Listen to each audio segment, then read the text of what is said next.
வணக்கம். நம்ம கல்ச்சரில் ஒரு விஷயம் இருக்குது, அதை வந்து நம்ம பாராட்டல, இல்லை நம்ம அதை எடுத்து கொண்டாடல அப்படின்னு வச்சுக்கோங்களேன், அண்ணன் எடுத்துக்கிட்டேன் அப்படிங்கிற மாதிரி வந்து வேறு யாராவது எடுத்துப்பாங்க. அப்படிங்கிறதுக்கு சிறந்த உதாரணம் யாருன்னு கேட்டிங்கன்னா வந்து நம்ம பக்கத்து மாநிலமான ஆந்திரா தான். ஆமாங்க, நம்மளோட கல்ச்சரில் ஆந்திரா மட்டும் இல்லைங்க, கர்நாடகாவும் அப்படின்னு கூட வந்து சொல்லலாம். கேரளாவும் கொஞ்சம் கொஞ்சம் அப்படி தான் பண்ணிகிட்ருக்காங்க. நம்மளோட குலசாமி, நம்மளுடைய பெரு தெய்வங்கள், நம்மளுடைய கலாச்சாரம், மொழியுடைய செழுமை, அது மட்டும் இல்லாமல் பழமை, நம்மளுக்குன்னு இருக்கிற ஹிஸ்ட்ரி, நம்ம ராஜாங்கள் கண்ட போர், எப்படி வந்து நிர்வாகம் பண்ணாங்க, இந்த மாதிரி நிறைய விஷயங்கள் நம்மளோட முன்னோர்களை பற்றி சொல்கிறதுக்கு நம்மளுக்கு இருக்குது. ஆனால் நம்மளே வந்து பார்த்திங்கன்னா வந்து நிறைய பேர் வந்து பெருமையாக ஃபீல் பண்ணாமல் இருக்கிறதுனால மட்டும் இல்லாமல் நம்ம தமிழ் சினிமா உலகம் அப்படிங்கிறதே வந்து யார்கிட்ட இருக்குது அப்படிங்கிறது உங்களுக்கு தெரியும். அதனால் இங்கே என்ன படம் வரணும், வரக்கூடாது, எவ்வளோ நாள் ஓடணும், எந்த தேட்டரில் ஓடணும், எவ்வளோ ஸ்க்ரீன்ஸ் தருவோம் அப்படிங்கிறதெல்லாம் வந்து பார்த்திங்கன்னா ஒரே ஒருத்தர் தான் வந்து முடிவு பண்ணுறான், இல்லை ஒரு கும்பல் தான் முடிவு பண்ணுது அப்படின்னு வச்சுக்கோங்களேன். அப்படி சமீபத்தில் வந்து சல்லியர்கள் படத்தை பற்றி வந்து பார்த்திங்கன்னா நம்ம நிறையா பேசியிருந்தோம். அந்த படம் வராமல் இருக்கிறதுக்கு என்னென்ன வேலைகள்லாம் பண்ணுமோ வந்து பண்ணிட்டு இருந்தாங்க.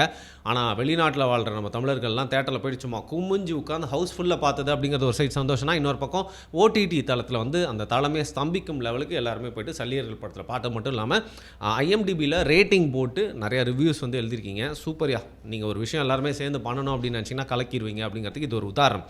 இருந்தாலும் மாறு தட்டிக்கிட்டே நம்ம எல்லாத்துலேயுமே சூப்பர் அப்படின்னு சொல்லிட்டு போயிடவே முடியாது. அதுக்கு ஏன்னு பார்த்தீங்கன்னா, சமீபத்தில் ஒரு விஷயம் வந்து ட்ரெண்ட் ஆகிட்டு இருந்துச்சு ட்விட்டரில். ஆக்சுவலாக இது ஒரு வருஷத்துக்கு முன்னாடியே நான் பார்த்த செய்தி. ஜனவரி 2025 நான் பார்த்த விஷயம். திரும்பவும் ஏன்டா ட்ரெண்ட் ஆகிட்டு இருக்குது அப்படின்னு யோசித்தேன். பட் அதை உங்ககிட்ட ரொம்ப நாளாக பேசணும் அப்படின்னு யோசிச்சுட்டே இருந்தேன். அதனால தான் இன்றைக்கி பேச வந்துட்டேன். அல்லு அர்ஜுன் வந்து புஷ்பாக்கு அப்புறம் அவரோட மார்க்கெட் ரொம்ப பெருசாக இருக்குது. அது மட்டும் இல்லாமல் புஷ்பா 2க்கு அப்புறம் வந்து பார்த்திங்கன்னா புஷ்பா 3 வரும் அப்படிங்கிற மாதிரி ஒரு லீடுக்கு வந்து முடிச்சிருந்தாங்க. அதனால் அவர் பண்ணுற படங்கள் எல்லாமே வந்து வேறு லெவலில் இருக்குது. இப்போ அட்லியோட டைரக்ஷனில் கூட வந்து ஒரு பெரிய ப்ராஜெக்ட் வந்து பண்ணிகிட்ருக்காப்புல. அவரை வச்சு த்ரிவிக்ரம் அப்படின்னு சொல்லிட்டு ஒரு டேரக்டர் இருக்கார். இவர் ஏற்கனவே அல்லு அர்ஜுன் வச்சு ஒரு படம் பண்ணியிருக்காரு. Basically emotional kind of movies பண்ணக்கூடிய ஒரு ஆள், ஓரளவுக்கு ஹிட் டேரக்டர் அப்படின்னு சொல்லப்படுறவர் தான். அவர் வந்து பார்த்திங்கன்னா அல்லு அர்ஜுனை வச்சு ஒரு படம் எடுக்க போகிறாரு. அது ஒரு மேக்னம் ஓப்பஸாக இருக்க போகுது. மேக்னம் ஓப்பஸாக ஒரு பெரிய பொருட்செலவில் அவரோட மாஸ்டர் பீஸ் ட்ரை பண்ண போகிறாரு அப்படிங்கிற மாதிரி ஒரு படமாக இருக்க போகுது. இது எடுக்கப்பட்டுச்சு அப்படின்னா இப்போதைக்கு இந்தியாவிலேயே ரொம்ப பொருட்செலவில் உருவாக்கப்பட்ட படங்கள்லாம் வந்து பீட் பண்ணி அவ்வளோ பொருட்செலவில் உருவாக்கப்பட வேண்டிய ஒரு படமாக இருக்கும். அது என்னன்னு பார்த்தீங்கன்னா காட் ஆஃப் வார், கார்த்திகேயா அப்படிங்கிறது தான் வந்து அந்த படத்தோட ஒரு அனௌன்ஸ்மெண்ட்டாக இருந்துச்சு. என்ன மேட்டர்னா, அல்லு அர்ஜுன் நம் தமிழ் கடவுள் முருகன், தமிழ் கடவுள் முருகனுக்கு தமிழ் கடவுள் அப்படிங்கிற மட்டும் இல்லாமல் பார்த்திங்கன்னா பல பேர்கள் இருக்குது, நூற்றுக்கணக்கான பேர்கள் இருக்குது. அப்படி அவர் வந்து அறியப்படக்கூடிய ஒரு பெயர் தான் வந்து பார்த்திங்கன்னா போர்க்கடவுள் அப்படிங்கிறது, காட் ஆஃப் வார் அப்படின்றதும் அவர் வந்து சொல்லலாம். ஸோ காட் ஆஃப் வார் அப்படிங்கிற பேர்லேயே வந்து அல்லு அர்ஜுன் ஆப்வியஸ்லி முருகனா, கார்த்திகேயா, அவங்களாம் வந்து பார்த்திங்கன்னா நம்ம மாதிரி வந்து முருகன் சொல்ல மாட்டாங்க, கார்த்திகேயா, நார்த்தில் ஸ்கந்தா, அப்புறம் வந்து இன்னொரு குரூப் வந்து சுப்பிரமணிய சுவாமின்னு சொல்லிட்டு அவங்க ஊரில் வந்து பார்த்திங்கன்னா முருகனுக்கு ஒரு பேர் வச்சு அதிகமாக வந்து கூப்பிடுவாங்க. ஸோ அந்த கார்த்திகேயா அப்படிங்கிற பேரில் வந்து நடிக்க போகிறாருன்ற மாதிரி வந்து போட்டுருந்துச்சு. இது வந்து எடுக்கப்படுற ஒரு டைம் வந்து ரொம்ப நாள் ஆகும் அப்படிங்கிறனால வெவ்வேறு ப்ராஜெக்ட்ஸ் அல்லு அர்ஜுன் பக்கம் வந்ததுனாலையும் வந்து பார்த்திங்கன்னா த்ரிவிக்ரம் ப்ராஜெக்ட் விட்டு அல்லு அர்ஜுனும் இப்போ பண்ணிகிட்டு அட்லி படத்துக்கு போயிட்டதாகவும், த்ரிவிக்ரமும் இதுக்கான நிறையா பொருட்செலவு, டைம் அதெல்லாம் வேணும் அப்படிங்கிறனால வேற ஒரு ப்ராஜெக்ட் போயிட்டதாகவும் இப்போ வந்து சொல்லப்படுது. ஆனால் நடுவில் இன்னொரு விஷயம் என்ன ஆச்சு அப்படின்னு பார்த்தீங்கன்னா, அந்த ஜூனியர் என்டிஆருக்கும் அல்லு அர்ஜுனுக்கும் யார் இதில் முருகனாக நடிக்கிறதுன்னு போட்டி நடந்துட்டுருக்கு. அதனால் அவங்க 2 பேருமே வந்து லாபி பண்ணியிருக்காங்க இந்த கதையை எப்படியாவது வந்து வாங்குறதுக்கு அப்படின்னு சொல்லிட்டு. முருகர் பார்த்தீங்கன்னா அவரை பற்றி நான் நிறைய புராண கதைகள் இருக்குது, அதுக்கப்புறம் ஸ்தல புராண கதைகள் இருக்குது, அதுக்கப்புறம் வந்து நம்பிக்கைன்னு ஒன்று இருக்கு இல்லையா. அப்படி வந்து முருகர் நிறைய விஷயங்களை பண்ணிவிட்டு போய் சிவபெருமானை சந்திக்கக்கூடிய ஒரு பகுதியை வந்து காட் ஆஃப் வார் அப்படிங்கிற அந்த ஒரு படத்தில் வந்து காட்ட போகிறதாவும் அதான் வந்து கதை கருவாக இருக்கிறதாவும் வந்து சொல்லியிருந்தாங்க. எது எப்படியோ இது கேட்குறதுக்கு ரொம்ப இன்ட்ரெஸ்டிங்காக இருக்குது, எடுத்தால் பார்க்கணும் போல் ஆவலாக இருக்குது. ஆனால் கடைசியில் ஏதோ ஒரு பிட்டர் டேஸ்ட்டுன்னு சொல்லுவாங்கள்ல, அந்த மாதிரி வந்து ஒரு சின்ன கோவமும் வருத்தமும் எரிச்சலும் லைட்டாக பொறாமையும் வந்துச்சுன்னு சொல்லலாம். பொறாமை அப்படிங்கிறது தவறான பொறாமை இல்லை. நம்ம ஊர் கடவுள், தமிழ் கடவுள்னு பெயர் போனவர், இங்கே வந்து முருகருக்கு உண்டான பக்தர்கள் வந்து பார்த்திங்கன்னா இங்கே மட்டும் இல்லை, உலகத் தமிழர்கள் எங்கே இருந்தாலும் மலேசியா, சிங்கப்பூர்னு, யூகே, யூஎஸில் கூட முருகருக்கு தமிழில் இருக்கவங்க பார்த்திங்கன்னா வந்து பக்தர்கள் எப்போவுமே வந்து மெய் செலுத்து போய் தமிழ் கடவுள் முருகன் சொல்லிட்டு வந்து போட்டுருவாங்க. அப்பேற்பட்ட நம்ம ஏன் ஒரு படம் எடுக்க வந்து முயற்சிக்கலை? பக்கத்தில் இருக்க ஆந்திராக்காரர்கள் எடுக்கிறாங்க அப்படின்னு சொல்லிட்டு வந்து பார்த்திங்கன்னா ஒரு இரிட்டேஷன் இருக்குது. அது மட்டும் இல்லாமல் இது அப்படி மட்டும் இதை பார்த்துட்டு போயிட முடியாது. இது தமிழ் கடவுள் முருகனை எவ்வளோ கடவுள்கள் இருந்தோம் அவங்க வந்து பார்த்திங்கன்னா ராமர், கிருஷ்ணர், அதுக்கப்புறம் அனுமன் சொல்லிட்டு எவ்வளோ கடவுள் இருந்து ஏன் தமிழ் கடவுள் முருகனை வந்து எடுக்கிறாங்க அப்படிங்கிறது தான் ஒரு கேள்வியாக இருக்குது. சமீபத்தில் வந்து பார்த்திங்கன்னா இப்போ ஆந்திரா அப்படிங்கிறது ஹிந்தி பாப்புலேஷனுக்கு அப்புறம் வந்து பார்த்திங்கன்னா தெலுங்கு பேசுகிறவங்க ரொம்ப நம்பர்ஸில் அதிகமாக இருக்காங்க அப்படிங்கிறத வந்து அவங்க மாறுதட்டி சொல்லிகிட்டே இருக்கிறப்போ தெலுங்கானா, ஆந்திரா அப்படின்னு சொல்லிட்டு வந்து பார்த்திங்கன்னா அந்த ஹிந்தி ஸ்பீக்கிங் ஸ்டேட்ஸ் எல்லாருமே சேர்ந்து சூப்பராக ஒரு பிளான் பண்ணி வந்து அவங்கள ரெண்டாக உடைக்கிறாங்க. என்னது எங்களுக்கு அப்புறம் அதிக நம்பர்ஸா அப்படின்னு சொல்லிட்டு அதை ரெண்டாக உடச்சி எப்போவுமே வந்து இப்போ நம்ம மாநிலத்திலே நம்மளுக்கே வந்து பார்த்திங்கன்னா ஊர் சண்டை, அப்புறம் மாவட்ட சண்டை அப்படிங்கிறலாம் ஈஸியாக பிரித்து விட்டால் வந்துடும்.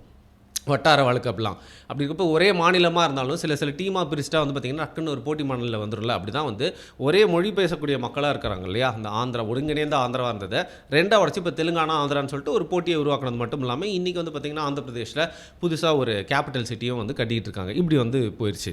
இப்படி இருக்கிற இந்த சூழ்நிலையில் ஆந்திராவிலேருந்து ஒரு பெரிய அரசியல், ஒரு தொலைநோக்கு அரசியல் வந்து முன்னெடுக்கப்படுது. அதுக்கு வந்து ஒரு பானை சோற்றுக்கு ஒரு சோறு பதம் அப்படின்னு சொல்கிற மாதிரி திருவண்ணாமலையை வந்து நான் ரொம்ப ஈஸியான எக்ஸாம்பிளாக வச்சு காட்டுவேன்.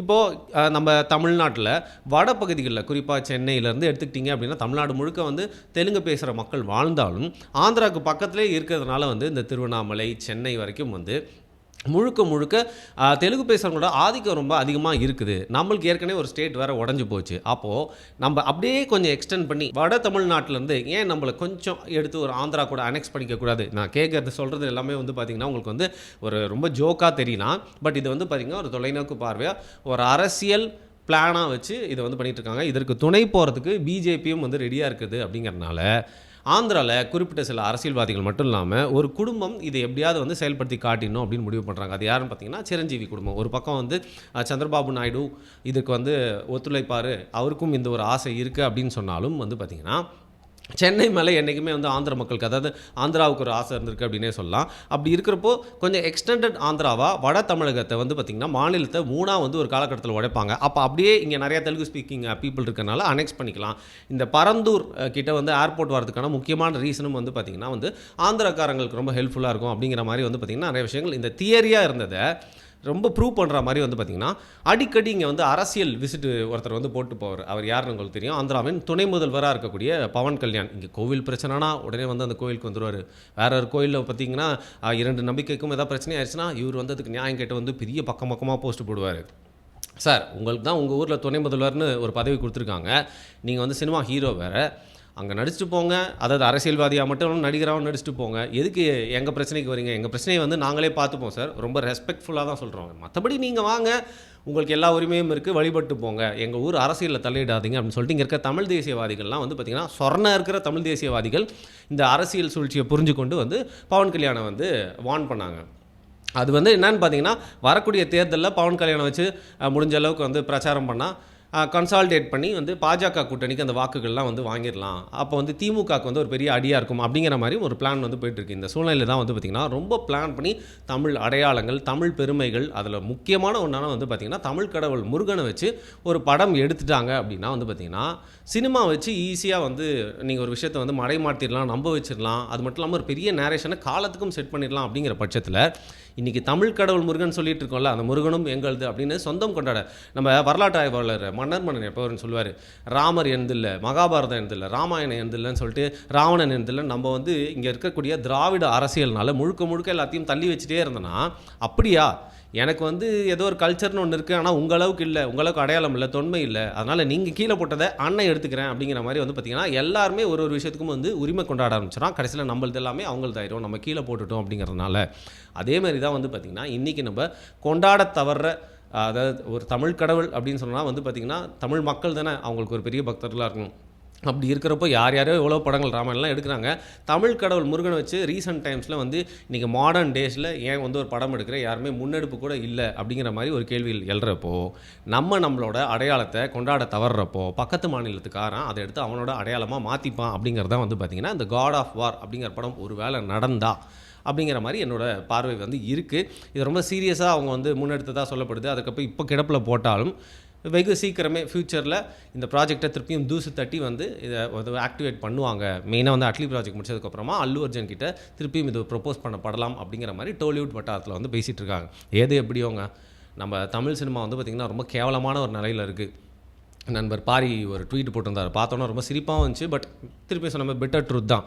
பொங்கலுக்கு தமிழ் சினிமாவுக்கு வரது வந்து பார்த்திங்கன்னா 2 படங்கள். ஒன்று தெலுங்கு ரீமேக்கு, இன்னொன்று வந்து தெலுங்கு பீப்புளோட மேக்கு. அதாவது பராசக்தியும் ஜனநாயகன் சொல்கிறாரு. அந்த லெவலில் தான் இன்றைக்கி தமிழ் சினிமா இருக்குது. அது மட்டும் இல்லாமல் விஜயோட லாஸ்ட் படத்தை ஒரு கன்னட ப்ரொடியூஸ் பண்ணுறாரு அப்படிங்கிற மாதிரி இன்றைக்கி நம்ம தமிழ் சினிமாவில் கதை பஞ்சம் மட்டும் இல்லாமல் நம்மளுடைய பெருமையை தொன்மையை கொண்டாட தவறதுனால அதை எடுத்து இப்போ காந்தாரா மாதிரியான அந்த சிறு தெய்வங்களை பற்றின கதைலாம் வந்து பார்த்திங்கன்னா நம்மளுக்கு இல்லாத தெய்வங்கள், நம்மளுக்கு இல்லாத பின்னணியாக அதெல்லாம் நம்ம கொண்டாட தவறதுனால வந்து பார்த்திங்கன்னா அவங்க அதை எடுத்து வந்து சூப்பராக பண்ணிட்டு இருக்காங்க. ஒருத்தங்க நல்லா பண்ணுறாங்கன்னா நம்ம பாராட்டணும். நம்ம பண்ணலையேன்னு சொல்லிட்டு அதை பொறாமையில் நல்லா இல்லைன்னு சொல்லக்கூடாது. பட் நம்ம ஏன் பண்ணல அப்படிங்கிற ஒரு ஆதங்கமும் இருக்குது. ஸோ நம்ம அடையாளத்தை வந்து பார்த்திங்கன்னா அந்த சினிமா இண்டஸ்ட்ரி எடுத்து சுட்டு விற்கிறதுக்கு முன்னாடி, கமர்ஷியலாக விற்கிறதுக்கு முன்னாடி நம்மளோட பெருமையை வந்து பார்த்திங்கன்னா கமர்ஷியலாக மட்டும் இல்லாமல் உலகம் பறைசாற்றும் விதமாக ஒரு படைப்பாக ஏதாவது ஒரு டைரக்டர் நல்ல கதையாக எழுதி நம்மளோட தமிழ் கடவுள் முருகனை ஒரு தமிழ் நடிகரை வச்சு சூப்பராக போர்ட்ரே பண்ணி அவரோட முழு அந்த வரலாறை எடுக்க முடியல, முழு கதையை எடுக்க முடியல, ஒரு சின்ன அங்கத்தை எடுத்து விட்டிங்க அப்படின்னா போதுங்க. அது ஹிட் ஆயிடுச்சுன்னா அதுக்கு மேலே அது ஒரு ஃப்ரான்ச்சைஸாக மாதிரி தொடர்ந்து முருகனை பற்றி படங்களை வந்து தமிழ் சினிமாவில் மக்கள் வரவேற்போட உங்களுக்கு ப்ரொடியூசரும் கட்சி எடுக்கிறதுக்கான வாய்ப்பு இருக்கும். ஏன் ரொம்ப நாளாக நம்மளால் பேன் இண்டியன் சினிமா எடுக்கவே முடியல. அதற்கான ஒரு முதல் முயற்சியாகவும் வெற்றியாகவும் அதுவாக கூட வந்து அமையலாம். ஸோ தமிழ் சினிமா டைரக்டர்ஸ் அப்புறம் கதை எழுதுகிறவங்க கொஞ்சம் மைண்டில் வச்சுக்கோங்கப்பா, பட்னா அவனுக்கு எடுத்து சாப்பிட்ற போகிறானுங்க.